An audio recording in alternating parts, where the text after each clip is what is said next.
I guess welcome to Michigan for the people that haven't been here before. I am up in the northern part of Michigan. If we can, I guess we can see that. That's kind of small print down here, but that's Detroit down here. I live up in the northern part of Michigan. It's a resort area where everybody comes to play, and I get to live here, and great place to live, and we love it here. What do I use for finish?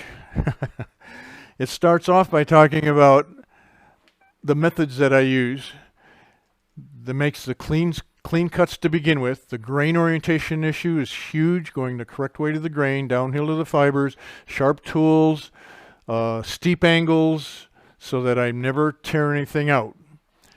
Then you're going to sand with sharp sandpaper and go through the grits really quickly because it's easy when nothing's torn out. You don't have a lot of sanding to do, but you got to go through the grits efficiently so that you're preparing the surface for whatever finish you want. You line up 20 famous turners in a room and ask them what they use for finish, you're going to get 25 different answers.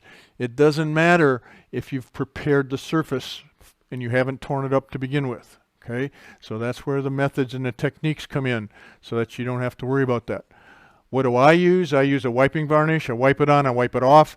I don't want any coating on top of there to interfere with the wood and the character and the drying process texture that might be left behind. I don't want any lacquer or polyurethane, anything on there as a surface finish. So I wipe it off. I put my either Watco Danish or a Minwax varnish, and I wipe it on and wipe it off, wipe it on and wipe it off, so that there's nothing on the surface. Then the polish, the shine that I get from my finished pieces are from the buffing, the Beal buffing system that puts the very light coat of wax on there. The wax is the shine.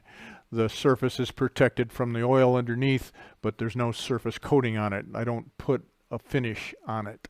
I put a finish in it, in the surface to protect it, but I don't have a coating finish on it. I've done that with all of my pieces, whether they're functional or not. All of my torsos, all of my bowls, everything were done with that same finish. And it's what I like is it's not a high shine, not a high polish. I could get that, I guess, if I put more finish on, but I like kind of a semi-gloss kind of a finish. A nice little shine that shows the shape, but not enough to be glitzy, shiny. I know if you're selling pieces, shine sells, but I don't particularly like the real shiny pieces, so not what I do. Okay. If you like the kind of teaching I do and the details that I get into, come back and see me again. Do me a favor, if you will. Promote it on your social media, if you will, and pass the good word that we're doing the job up here, and we'll see you in a few weeks.